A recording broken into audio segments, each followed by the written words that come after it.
औज़ुबिल्लाहिमिनश्शैतानिर्रजीम बिस्मिल्लाहिर्रहमानिर्रहीम। Dear students, अस्सलाम वालेकुम वरहमतुल्लाहि वबरकातुहू। उम्मीद करता हूँ तमाम स्टूडेंट्स खैरियत से होंगे।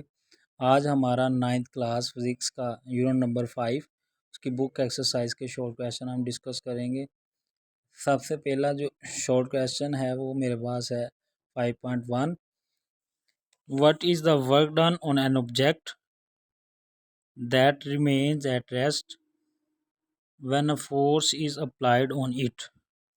जब आपकी बॉडी रेस्ट में रहे और आप उस पर फोर्स अप्लाई कर रहे हो तो क्या उस पर वर्क डन होगा या नहीं। तो आंसर है इसका, work done on an object is zero because due to rest position the displacement is zero. Rest position की वजह से बॉडी का डिस्प्लेसमेंट ज़ीरो होगा तो उसलिए उसका वर्क डन जो है वो ज़ीरो होगा। की रीज़न है फार्मूला से W=F(S). एस की जगह पे, डिस्टेंस की जगह पे हम ज़ीरो पुट करेंगे तो वो फार्मूला जो है फोर्स के साथ मल्टीप्लाई होके आंसर आएगा ज़ीरो। तो इसका मतलब वर्क जो है वो आपका ज़ीरो होगा। टोटल जो वर्क है वो आपके पास ज़ीरो होगा। उसके बाद जो है नेक्स्ट क्वेश्चन है 5.2। A slow moving car may have more kinetic energy than a fast moving motorcycle, how is this possible. कि आपके पास जो स्लो चलती हुई कार जो है उसकी काइनेटिक एनर्जी ज़्यादा हो सकती है तेज़ चलती हुई बाइक से। तो answer, as kinetic energy depends upon mass and square of speed. आपकी जो काइनेटिक एनर्जी है स्पीड और मैस के ऊपर डिपेंड कर रही होती है। So a slow moving car may indeed have more kinetic energy than fast moving motorcycle due to its higher mass. वो इसके ज़्यादा मैस की वजह से उसकी जो काइनेटिक एनर्जी है वो ज़्यादा हो सकती है मोटरसाइकिल से। Even with slower speed if the mass is sufficiently large kinetic energy can be greater. उसके बाद है 5.3। A force F1 does 5 joule of work in 10 second and other force F2 does work of 3 joule in 5 seconds. Which force delivers greater power? तो दो forces हैं आपके पास F1 F2। तो हमने ये देखना है कि इन दोनों फोर्सेस में से ज़्यादा पावर जो है वो किसने डिलीवर की है।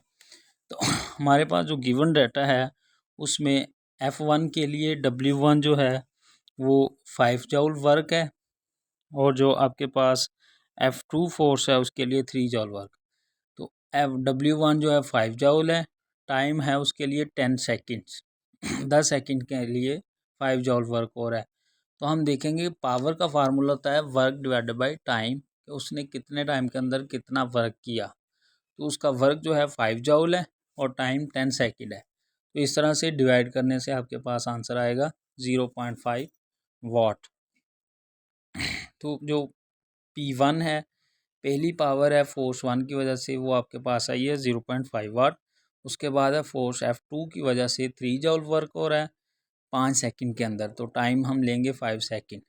पावर का फार्मूला वर्क ओवर टाइम।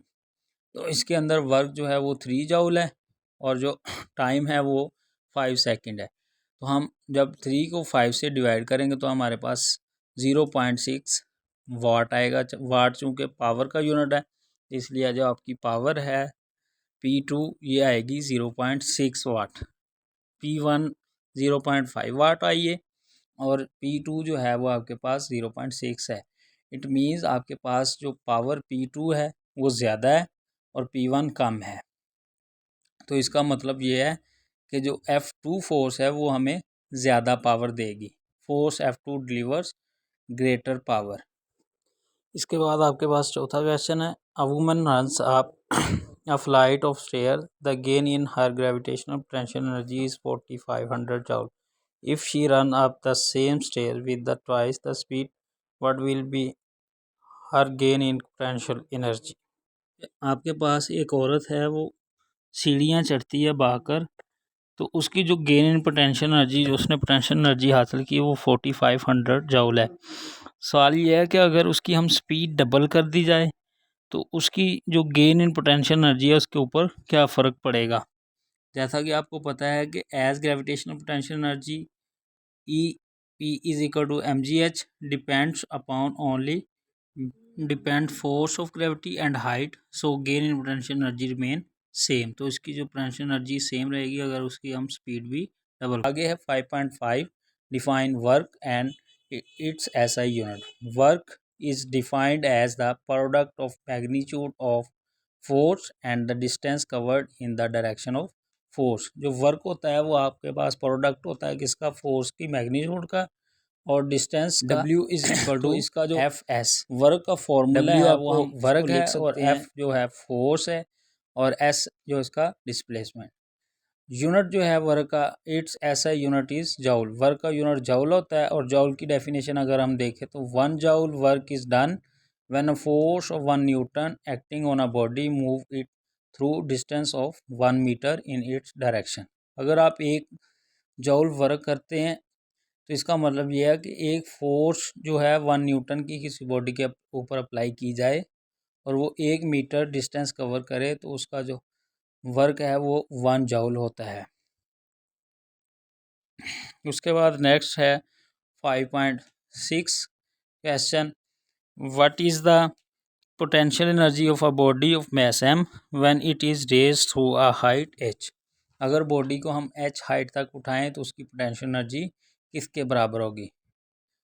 तो when a body of mass m is raised through a height h its potential energy is given as. तो उसकी जो पोटेंशियल एनर्जी है अगर हम उसको हाइट h तक उठाएं तो उसकी जो पोटेंशियल एनर्जी है वो फार्मूले के थ्रू दी जाएगी, चूँकि उसका फोर्स वेट और हाइट उसके अंदर कैलकुलेट होंगे। तो वेट जो है हमें पता है mg के बराबर होता है, w is equal to mg। तो वहाँ पे आपकी पोटेंशियल एनर्जी वो आएगी वो होगी mgh। तो जो नेक्स्ट वीडियो के अंदर बाकी जो रिमेनिंग पार्ट्स हैं इसके 5.7 से लेके 5.10 वो नेक्स्ट वीडियो में आपको सेंड करूंगा। उम्मीद करता हूँ आपको आज का लेक्चर समझ आएगा। इसके साथ मुझे दीजिए इजाज़त। अल्लाह हाफिज़।